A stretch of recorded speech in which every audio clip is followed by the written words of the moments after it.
This is Gridiron Graduates, a weekly podcast covering all things football. Episode number 57, The Calm Before the Storm. Recorded January 19th, 2017. Hey, what's going on, guys? Gridiron Graduates hitting you guys back up. Bill Rossetti, Aiden Wharton here, bringing you the latest news and notes and all kinds of good stuff around the world of football. Hope you guys had a good week, enjoyed the games, and are getting ready for the Final Four. And it's crazy to think how fast the season went and how we're already down to 4 teams. So it's always bittersweet at this time because there's only a couple games left, but they're always exciting too. Ian Warren, of course, always my co-pilot here. What's going on, my man? How's things going? Hey, man, things are going well. Surviving the torrential downpours here in Houston over the last couple of days. It's if you've never experienced Houston or at least southern rain, it's way different than like the Midwest and North, where it's like it'll rain all day. Where here, for the most part, it'll just downpour for a little bit, but it'll flood everything. So like the drainage here is just terrible. So it's it's really different here, but things are good. Don't really think too much is new outside of the football calendar continuing to progress. So obviously that part of time where rumors are starting to kick up. We have a bunch of coaches that have landed in places. It seems like all of the openings have been filled with Kyle Shanahan looking like a done deal to San Francisco once the Falcons either win the title or are eliminated at some point. So things are good, man. Just kind of moving along with the NFL calendar. Yeah, and like you said, Kyle Shanahan looks like he's going to be the 49ers head coach. So whenever the Falcons either are eliminated or possibly win the Super Bowl, looks like that's going to happen. So, and I like the hire. Yes, I know that was me babbling quick, but I definitely like the hire of Shanahan. He's obviously got a. We've seen his history. For example, what he did with Johnny Manziel and that Browns offense, making them look pretty decent. So it'll be exciting to see what he does with Colin Kaepernick or whoever the quarterback will be in San Francisco if they draft one, be it Mitch Trubisky or whoever. So we'll kind of start with that quick since that looks like that's going to happen. So what do you think? What's your thoughts on Shanahan to San Francisco? Yeah, I'm a big fan of this hire. One, because Shanahan's a guy that you look at his strengths, and his strengths are creating an offense around the playmakers that he's been given. And this has led to some really interesting results. We've seen him have success with, like you said, he's found some success with Johnny Manziel, despite the fact that he really didn't like Manziel. He didn't want Manziel. Going back to that draft class, he actually wanted Jimmy Garoppolo or Tom Savage. Those were the two guys that he liked. Not saying those were his number one. I'm not sure if that's the case, if those were his very top guys, but we do know that those were the guys that he liked based off of things that have come out since then. He also was a guy that will feed your number one target. So we saw that with Julio Jones. We saw it in Houston when he was with his previous stop in Houston as well. Andre Johnson got a ton of targets. He's also a guy that will build a running game, a consistent to explosive running game. He finds these running backs, not saying he found Devontae Freeman or Tevin Coleman. Those were two high picks, but he has maximized those two individuals in a very good combination. He fixes offensive lines very well. I think he is a fantastic coach. I think the thing that comes with him is that he's a little bit different as far as his personality. And I think that's kind of what led him to wait a little bit longer than maybe most people thought for a head coaching job. I know I was pounding the door for him last year.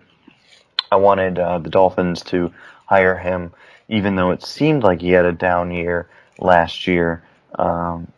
With the Falcons, I thought that was more of what had happened with a couple other players being injured. Also, not only injuries, but Matt Ryan just not really playing too well. And this year, it's all kind of come together and clicked. And so, you look at his fit with the 49ers, you would say, okay, well, their offensive line has some good pieces. But outside of that, you've got a little bit of inconsistency at running back because Carlos Hyde's been banged up. So you're probably going to have to add a running back to the mix. You're definitely going to have to add a quarterback. He might be able to make do a little bit with Colin Kaepernick, but Kaepernick's a bottom-tier starter in the NFL. I don't think he's a guy that you can rely on without great weapons around him. Offensively, I think he could do good things for Kaepernick, but I just think that that's a bridge that's probably been burned, and he's going to probably try to go somewhere else, compete for a starting job elsewhere. And I think that's the right move for both parties. Looking at their wide receivers, they need help at wide receiver as well. They need a number one. They need probably a number two wide receiver as well. So that, this is a major project. It's a little bit surprising he would jump into this role, unless if he got quite a bit of personnel say. And I think that he will, because it sounds like he's going to be able to get the GM of his choice. And so that's definitely a positive. You want to be able for him to work with the guy he's very comfortable with and have those two guys on the same page. So for him, I think that priority number one is going to be getting that quarterback by whatever means possible, whether it's Jimmy Garoppolo. Kirk Cousins is another guy I wouldn't be surprised if they make a run at. Do they trade the number 2 pick for Kirk Cousins? Is that something that is feasible? I don't think that would really fit their timeline, personally, because that adds a big pressure to win right away. Kirk Cousins is already getting a little bit... He's not old, per se. I don't want it to come off like that. But picture this. He is 28 years old. He'll be 29 this summer. Does that really fit with the 49ers' winning schedule? I don't think so. You're probably saying Cousins is going to help them win, but he might help them get to like 6 wins, 6, 7 wins. I don't think he's a guy that can consistently get 10 wins a season. He's not one of those transcendent type of quarterbacks that can just carry a poor team to a winning record. Those guys are very, very, very difficult to find. There's maybe only just a few handful in the NFL right now. So, looking at his options, you're probably saying, well, it's probably Jimmy Garoppolo, or it's probably maybe Tyrod Taylor, or it's the draft. And Garoppolo and Tyrod are going to bring a heightened sense of urgency to the franchise. I don't think he should do that to himself, to be honest. I think it's smarter. It's not the best as far as draft capital. You'd probably rather go get a quarterback that doesn't quite cost the number 2 pick in the draft. But that's where they sit, and I think that they're going to get the choice of their quarterbacks at number 2. I think Mitch Trubisky makes a lot of sense for them in that sense. Trubisky's not my number 1 quarterback this year, but my number 1 through 4 are all pretty similar as far as grades. I think it's just a matter of style, whichever one that you want to build your ideal offense around. Trubisky, to me, is like a less refined Matt Ryan out of college. He's a good passer. He's got a good arm. Can make every throw that you want. Doesn't have a great arm strength, but he does have good arm strength. He's very accurate despite that to all levels. He can make any throw that you need him to make. I think that will continue to improve in the NFL too. I think he's going to improve his core strength. I think he's going to become a guy that can be an above-average quarterback in the NFL, especially with a guy like Shanahan who's going to play to his strengths. He's going to get that ball out quickly. He's going to improve, I think, over time as well. He might struggle early on, of course. He only has 1 year starting college experience, let alone NFL experience. So I do expect some hiccups from him. I don't think he'll be the best out of the gate. I don't know that he'll be the best over the next 4 years. But I still think he can be a good above-average starting quarterback. And that's really what matters, especially for a franchise that is probably going to be looking to do what the Falcons did, which is build a great surrounding cast around him. That, to me, is a smart and probably a safer bet than trying to just hit the home run at quarterback, at least in this situation, because you're not looking for a guy who's going to transcend the scheme. I'm not sure that there is a quarterback this year that can transcend the scheme. So for me, I love this hire from Shanahan. I'm excited to see what he can do. I hope he does well, just because I'm such a fan of him as an X's and O's guy. But he's definitely biting off a big piece of the puzzle to try to chew off. Good stuff. So let's kind of go on the field now and kind of talk about what's been happening. Obviously, we're knee deep into the playoffs now. Like I said at the top of the show, we're down to the Final Four, which is just crazy to think. And what a Final Four it's going to be. Let's start with the Falcons. They knocked off the Seahawks 36-20 and looked pretty darn good doing it too. Matt Ryan and that Falcons offense were just their usual selves. Ryan 26-37 for 338, 3 touchdowns. Devontae Freeman rushed for a touchdown. Just an outstanding performance again by the Falcons, and boy, this team just looks really legit. And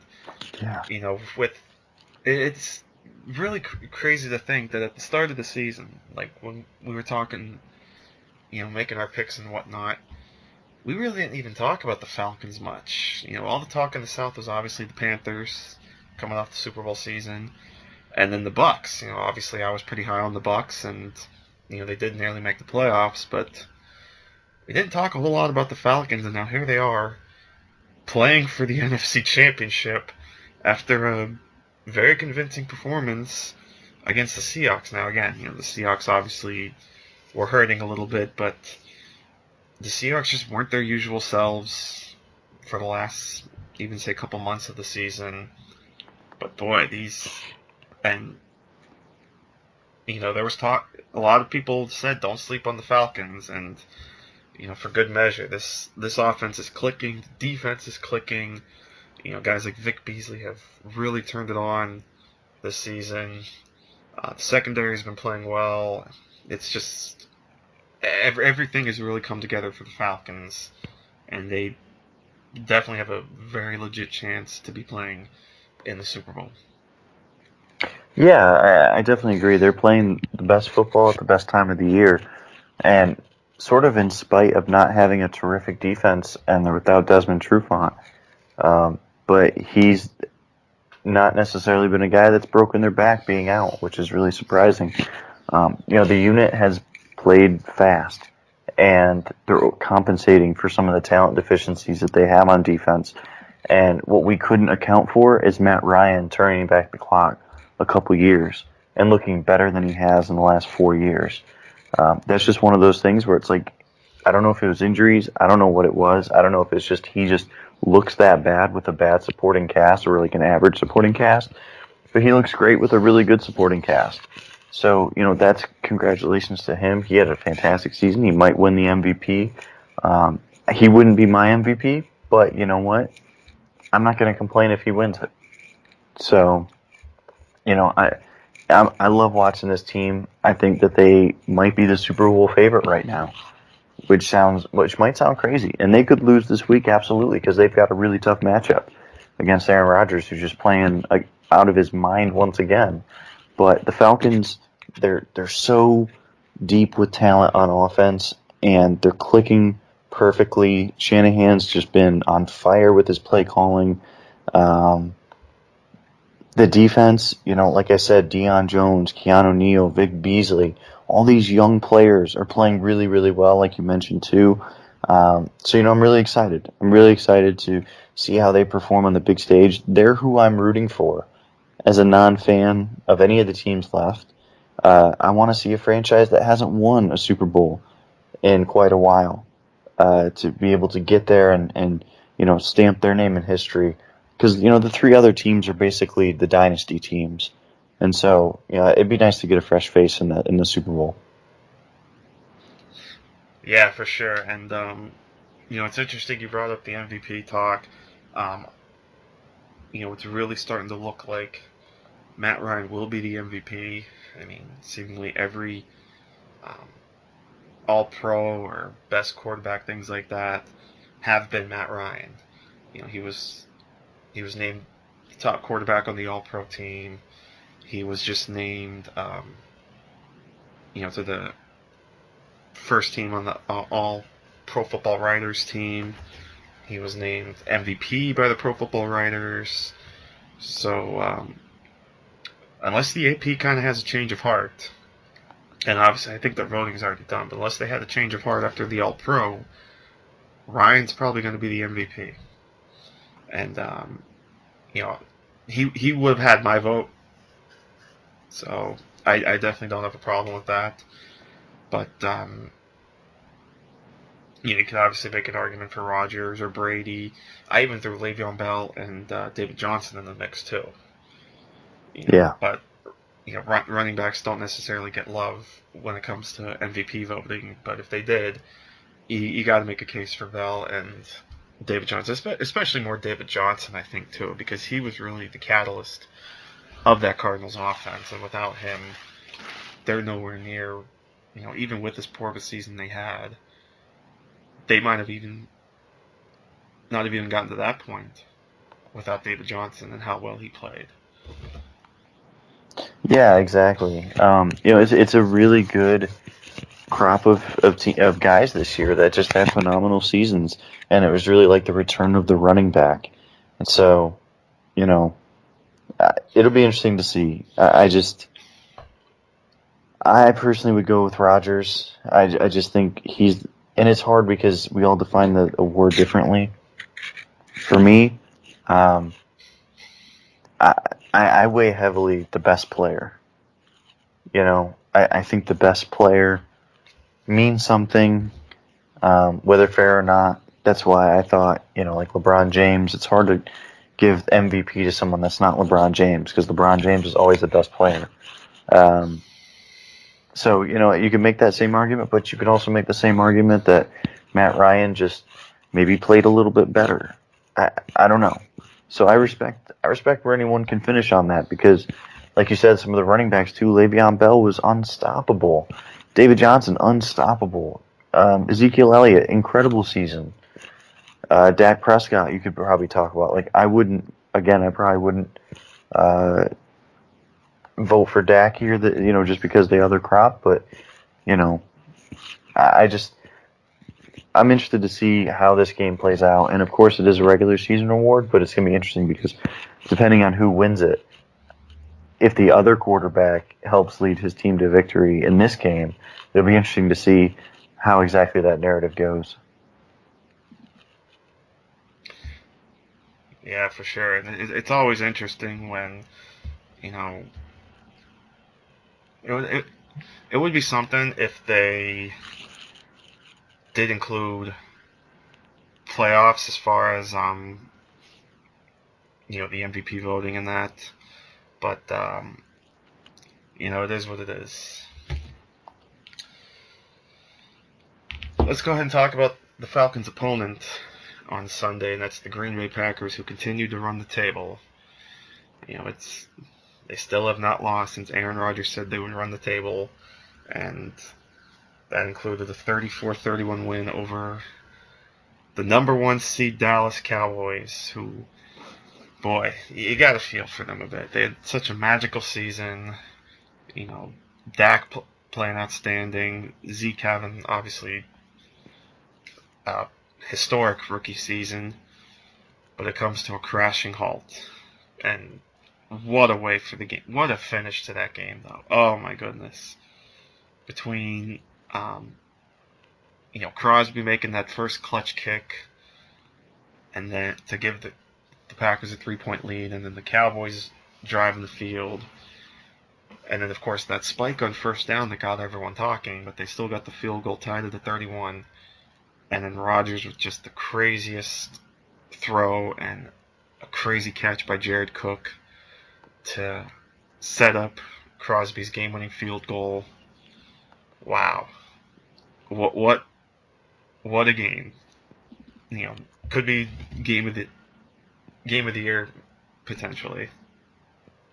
Yeah, absolutely. Like, you're not kidding. I mean, that throw at the end of the game, like, one, he had an absolute dime to Cook the play before too on the out route, but it gets dropped by Cook, of course. Now it's tight coverage, don't get me wrong, but it's just kind of funny how that happens, and then the next play, he makes that absolutely incredible catch on the sideline, and the throw was as insane as the catch. So it's just, it's one of those situations where it's just like, how do you stop that? And the answer is you don't. You don't stop that. Like, there's nothing you can do defensively. You can question the Cowboys not running out the clock more effectively before they scored, specifically the QB spike. But you know what, though? It's fair to say that just because the results, and yeah, Aaron Rodgers with 34 seconds left on the clock is too much time, but you have to do what you have to do to get those points. You know, I think it's overthinking it a little bit and playing the results just a little bit too much. They did the right thing at the time, which was worrying about getting the points on the board, tying this game up, giving their defense a chance to stop Aaron Rodgers. You have to be focused on getting that field goal first. Ideally, yeah, you would have taken that field goal as time expired. But was that the reason they lost? No, that wasn't. They could have been more competitive in the first half. They could have out-executed Green Bay on defensively the last two drives that Green Bay got, 2 field goals. So it's tough to I think it's tough to go back just to that one drive and question them for that. But great performance by Dallas overall. Their future is very bright. They need to add a lot of defensive talent. They need to possibly add 1, maybe 2 cornerbacks to that roster, 1, maybe 2 pass rushers, maybe another linebacker, and maybe even a safety for depth. So they need guys on every level of that defense to varying degrees. Not every every need is going to be the exact same necessarily, but I'm really interested in seeing how they address that defense with some free agents this offseason. But props to them on a great season, and Green Bay also for playing a heck of a game despite their defense not really holding together in the second half.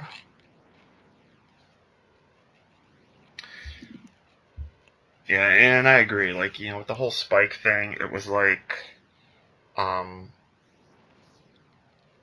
you're right. I think it was because of the result that people are kind of going back and saying, why did they do that? I mean, they got what they needed, which was, the points on the board. They tied it up. And, yeah, question the coverage on that last play all you want. It's just an insane catch. You're not gonna, like you said, you just can't stop. There's nothing you can do there. There's absolutely nothing you can do. Being down 21-3 certainly didn't help, and that really was kind of the killer right there. Like, yeah, obviously they came back and made it a game, but you don't. If they're not down that big of a hole early on, this is very well a different game. Yeah, and they did really well to come back. To be able to come back like that, it showed a lot of their character, because that game could have gotten out of hand very quickly, and it seemed like it was out of hand. Yeah, for sure. So, looking ahead to that game on Sunday, boy, are fireworks going to be flying in that one. That is going to be so much fun. Between, with all the points going to be scored, and it's going to be fun to watch. Simply put, there's no other way to put it. It's going to be a fun game to watch, and a lot of points are going to be scored. Oh, absolutely. And the thing is I think Vegas has this game as the highest over-under total for a championship game ever. I think that it's like 60 points or something as like the over-under. So let's play this the smart way. Not that I'm a betting man, but I would guess on this game, if Vegas says it's going to be super high scoring, they might get you, and it might not be a high scoring game. Although on paper, it's easy to say that it will be, because, I mean, I don't know how either of these defense get too many stops. It's too much offensive firepower for both teams, I think. But sometimes those games end up going the other way. Yeah, it should be Should be fun for sure. And I know some people have talked about one specific positional matchup, and that was Julio Jones against one of the corners for Green Bay. I forget offhand which one they were talking, but I know people are saying it could be one. I know Ian Canyon's tweet stood out to me because he said it's going to be a bloodbath. Like I said, I can't remember offhand which corner it was. It may have been, honestly, it could have been either one, Ladarius Gunther or it could have been also Demarius Randall, because I both think of they were them. talking about Gunther. Yeah. Yeah, because Gunther especially, he's so slow. Both of those corners are honestly terrible. And I hate to say that. I really don't like saying stuff like that, but having charted these guys all season long, they are consistently getting beat. They're consistently losing at the catch point, and they are consistently just totally unaware of the situation. And some of it's not really their fault. Like, Demarius Randall only played 1 year of cornerback, and then he was a strong safety in college. Like, Ladarius Gunter's a 4.7 runner, and athletically, outside of the 40, literally was in, the 5th percentile for all of his athletic tests, or worse. He's a horrible athlete in terms of NFL cornerbacks. Like, these guys have no business being out there. Sam Shields, with his concussion issue, is unfortunately out, and they need him so badly. Quentin Rollins has not progressed as expected. They're a mess in that secondary. Like, Micah Hyde is their best corner, and he's a safety, and he's a slot guy, and he's been getting destroyed most of the time this season. He had his best game of the year, actually, last week, oddly enough. And so, it's just a really tough task, because Shanahan, he's going to get the most out of Taylor Gabriel and Julio Jones, and Sanu's been playing okay this year. So it's going to be almost an impossible task for them. They're going to need season best performances from that handful of guys. Shoot on over to the AFC. The Patriots, it took a while, but eventually they did take care of business against the Texans, 34-16. But it was something, because Brady threw 2 interceptions, and obviously that first half didn't quite go as planned. And I know a lot of the bettors were worried because the Patriots had a 16-point spread, and they were nowhere near covering it. But they pulled away in the second half as Brady throws for 287 and 2 touchdowns. Julian Edelman, 8 catches, $137. Chris Hogan almost gets 100 yards as well. So, first, let's just say, mercifully, the Texans' season is over, and they can start thinking about a new quarterback again, because clearly the $18 million a year they gave to Brock Osweiler turned out to be one of the worst contracts in NFL history, and they definitely have a need a quarterback. And I believe I saw, I'm not sure whose mock draft it was, but I saw somewhere that someone had actually mocked Deshaun Watson to the Texans at 25, which would be that would be something to watch for sure. If that, I don't know if that's going to happen. With the way Watson's stock seems to be rising again, who knows if he's going to last that long? But and obviously that's the thing with mock drafts; it gets people talking like we are now. So speculation is always fun. Yeah, absolutely. And actually, I don't look at a ton of different analysis. But too early.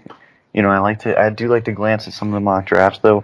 I try to not let them affect my own rankings and stuff like that. But I do think that they are interesting just to see different perspective on guys. I think that it's okay, even if we disagree on some guys, to look at other evaluations, and then maybe it makes you think a little bit harder about your own evaluations, and maybe double check and say, did I really interpret that the right way, or do I need to double check that? Sometimes that's okay to do, and that's really a good function for mock drafts, and especially as we get closer to draft time. If you're into predicting the draft, which personally I'm not, if you're interested in doing that, teams tend to leak stuff closer to, and then it's about finding the right person that accurately kind of sifts through the information. It's impossible to get it right, all of it right, but I think that you can get a pretty educated look at how a team wants to attack their draft. Whether they'd pick that position in the first round or second or maybe third round, generally speaking, I think most big draft media analysts are plugged in and do a pretty decent job of predicting the draft. As far as the Patriots go, it's old hat once again. Brady back in the AFC Championship and playing at home again, and certainly have a legit chance, obviously, to get back to the Super Bowl. But it's going to be that's going to be another really good game. I think we're in for a fantastic Sunday because the Patriots against the Steelers, Brady against Roethlisberger. Just what more can you ask for? I think that's going to be a fantastic game. We obviously almost didn't have it, with how the offense kind of struggled for the Steelers. But that was more credit to of the Chiefs' defense and bend don't break. Every time the Steelers got close, the Chiefs just kind of shut them down and only held them to 3 points. Unfortunately, the Chiefs couldn't put up enough points of their own, and then of course the 2-point conversion where they get called for the penalty and takes the 2 points off the board, and that was the right call. I mean, you look at the replay, you have to make that call. I understand Chiefs fans are upset and trying to, swing the argument in their direction, but you gotta call it. And the thing is it was a blatant hold, and I honestly don't think you can just swallow your whistle on that play. I mean, Harrison, I thought, was going to get to Alex Smith on that play. So, if the argument is, well, it wouldn't even have affected the play, or we don't know that it would have, we also don't know that it wouldn't have. Like, I think a penalty is a penalty. Now, if it's pass interference and it's the complete opposite side of the field, and the QB never even looks that direction, okay, maybe. Same with like a hold, or you can let some of that stuff go. But in a play like that, you don't know how long Alex Smith's going to hold that ball, and you certainly don't have much time to think about it. I don't like playing the result of the play, and you see that a lot more in the NBA and the NFL. But you'll see it where, okay, well, the receiver didn't catch this ball, so now we're going to call pass interference. That doesn't make sense to me. It's either the penalty or it's not. We shouldn't be bailing out the offense at every chance, and I thought that's what happened. I don't think that's what happened here. I think that they did the right thing and they called the hold because it was a blatant hold. I liked Kelsey's comments after the game too, saying, he shouldn't be working at Foot Locker or something like that. Well, I mean, I don't know, man. And of course, the best part of that is we're now talking about the Super Bowl referee. Yeah, right. So, I guess he got a bit of a promotion from Foot Locker. I suppose so, yeah. But, again, as far as this game on Sunday goes, I don't know, man. It's a coin flip for me, honestly. It could go either way. I'm picking New England to win, and I'm picking Atlanta to win in the NFC as well. I'm going to pick the two home teams, but boy, it can go either way. Pittsburgh could definitely go in there and just kind of take control.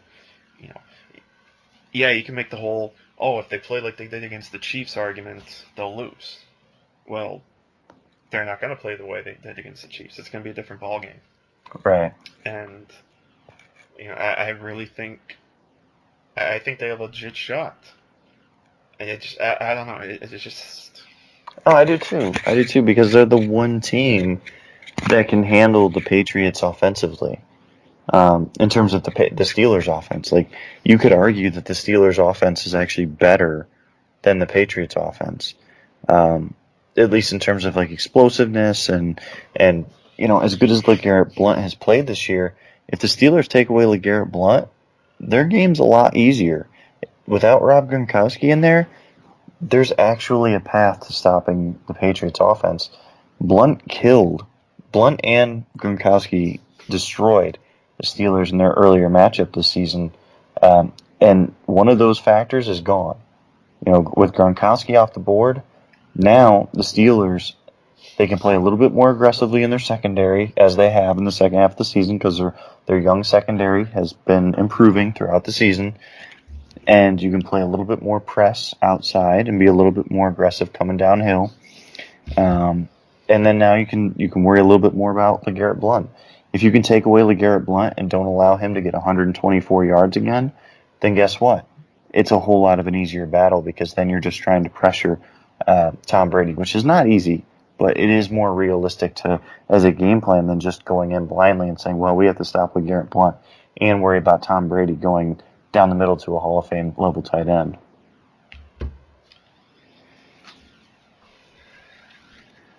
I'll have to mention this though quick too, since we're talking tight ends. My boy Jesse James out of Penn State, really coming on, has really come on strong of late. In not necessarily in the absence of Darius Green, but with the concussions Green has had, James has needed to step up. So big props to him. Glad to see he's doing well. So, what do you think, man? Who's playing in Houston? I'm going to go with Pittsburgh and Atlanta.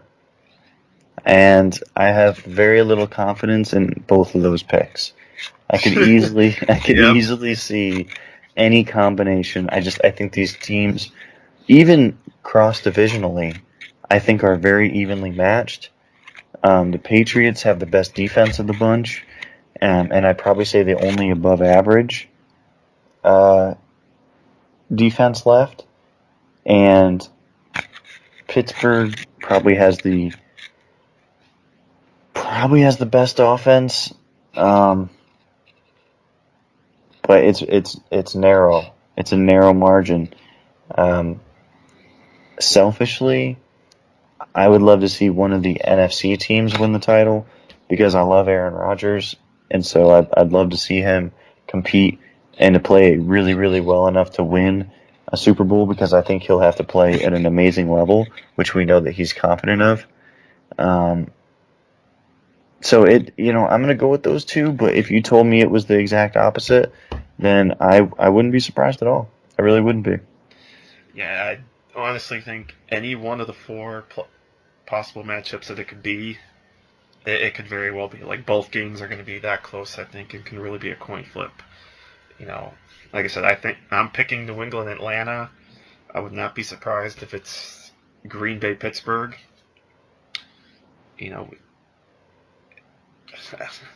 I'm with you, man. I feel the same way. I'm making these picks with no confidence. If this was if we were ranking these with the college football with all the bowl games with those confidence points, this would probably be a 1 for me. Yeah. No, I'm with you. But yeah, it's gonna be fun though. And like I said, it's bittersweet, but it's always fun getting this deep. But it's just always amazing how fast these seasons go. I mean, we only have 3 meaningful games left. It's crazy. It feels like just yesterday we're Well, sitting here in the preseason. And don't forget either, we also have the Pro Bowl as well. So, Well, we technically have 4. technically 4. Oh That's wait, why I that's said right. 3 meaningful games. That's right. It doesn't determine home field advantage, so that's Well, right. thank God baseball is doing away with that. Yeah. That was the worst. That was one of the worst things in all of sports. Was baseball's All-Star game determining home field in the World Series. Thank God they've decided to get rid of that. That's all I have to say. Mm. But I did see. I think they're doing some kind of skills competition again this season, or sort of. Yeah, they're introducing some sort of skills competition, so that'll be really fun. I'm really excited to see that, just because I think that used to be one of the best part growing up, is we used to see these guys do some cool skills competitions. They're not quite the same as what I think that we would expect or what they did when we were growing up. Mm-hmm. Like speed competitions, I'm not sure of exactly what they are yet, but they're a whole lot more interesting than the game itself. Because to be honest, I haven't watched the game in 3 or 4 years. Yeah, it's been a while for me as well. Because I never really got into the whole, when they did the captains and the mixing of teams, and I never really got into it. And I'm sure the players didn't either, because you'd have guys that are normally on the same team. Now all of a sudden for the Pro Bowl they're on different teams. It's like, okay, does say, I don't know, just as an example, would Von Miller want to go up against Trevor Simeon or something like that, or say like Chandler Jones up against Tom Brady? Mm. Like how it was never. It just seemed odd with the way they did that. I mean, yeah, the game seemed more competitive, but like I said, I wouldn't know much because I didn't really watch them. Mm. But maybe now that they're back to the AFC NFC format, yeah, we'll see. Yeah, it'll be interesting to see. I mean, like I said, I'm interested in the skills competition. The game itself, I don't think they're going to be able to add much Oh interest to it, yeah, but we'll see. yeah, the fact that they're doing like some kind of skills competition, I think, is certainly it. Because when I saw like the promo for that the one day, I was like, ooh, the skills competition, that's pretty cool. And they said they brought that back, so something to look forward to, I guess. Something to help during the week off between conference championship and Super Bowl. Which, man, it's hard to think when we talk next week. We'll be talking Super Bowl. Yeah, Previewing Super Bowl 51. it's pretty awesome. Really looking forward to seeing this. I think it's such a great group of teams that we've got left here, and a lot of stars. So it's going to be really fun. I would love to not see the Patriots in it again, just because I'm so tired of the Patriots. But hey, I mean, it should be a great game no matter who makes the Super Bowl. And it should be a great 2 games this weekend, too. Absolutely. Yeah, we're in for a great Super Bowl no matter what. Now, down your way, I don't think it wouldn't be as bad if the Steelers win. But up this way, oh boy. I get to hear all about it for 2 whole weeks from all the Steelers fans around here. It is going to be. If they win on Sunday, my Facebook will be flooded with posts. I'm sure. Because, naturally I'm in a pretty pro Steelers area. Even on the eastern side of PA. There's a lot of Steelers fans in this area. So, if they win on Sunday, I'll be swimming in a sea of black and gold, I guess. Yeah, and so it may be, but at least it's not too much different for you. I mean, they've been so successful over the last several decades, really. I mean, it is what it is. I'm sure you're used to it. I mean, I remember being in Ohio, and a lot of folks were Steeler fans in Ohio too. So it is what it is, I guess. And nothing against all my Steelers fans, friends, of course. They're all great people. It's always fun to see the fanhood. So it'll be good for them. and it'll be fun. And Yeah. of course, we have Lady Gaga to look forward to as well. Yeah, I mean, it should be interesting. I like Lady Gaga, so it should be fun. I'm excited for this as well too, and I'm sure Yeah. the week of the Super Bowl we'll do like we did last year, take some prop bets. But yeah, because she did the national anthem last year, and she obviously was Oh yeah, fantastic. yeah, she killed it. So now she'll have the stage to herself during halftime, and it sounds like she will have the stage to herself. The reports are that she's not going to have anybody with her. It's going to be all her, which is fine by me. Let her sing all her songs. I like Bad. I'm a fan of a lot of her songs: Bad Romance, Telephone, Alejandro, Paparazzi, Poker Face, all kinds of good songs. So it's going to be a good show, I think. Absolutely, totally with you. But yeah, so I think that's a pretty good place to stop there. We got about 45 minutes in of NFL talk. I think that's pretty good. So, anything else on your mind or any final thoughts? I don't think so. Thanks again for everyone for listening. Just continuing to grind away on my draft guide, getting positions knocked out. I think I've got 7 out of 10 quarterbacks done. I'll continue to chart those videos as I continue to get them to add to the draft guide. Safeties I've got about halfway done. Kind of jumping around a little bit, so I've really just got hoping to get about 130 or 140 more prospects in there. About 60 or so done. So things are going really well with it. But yeah, I'll get more information out there eventually on that too. Yeah, and for sure, be on the lookout for that. So should be, definitely looking forward to his draft guide coming out. So I think with that we'll wrap things up here. So again, and like Ian said, we definitely appreciate you guys checking us out and listening to us and enjoying. So enjoy the games this weekend. And like I said, when we come back next week, we'll start talking Super Bowl. So get ready, get fired up, and it'll be a good time. So until next time, for Ian Wharton, I'm Bill Rossetti.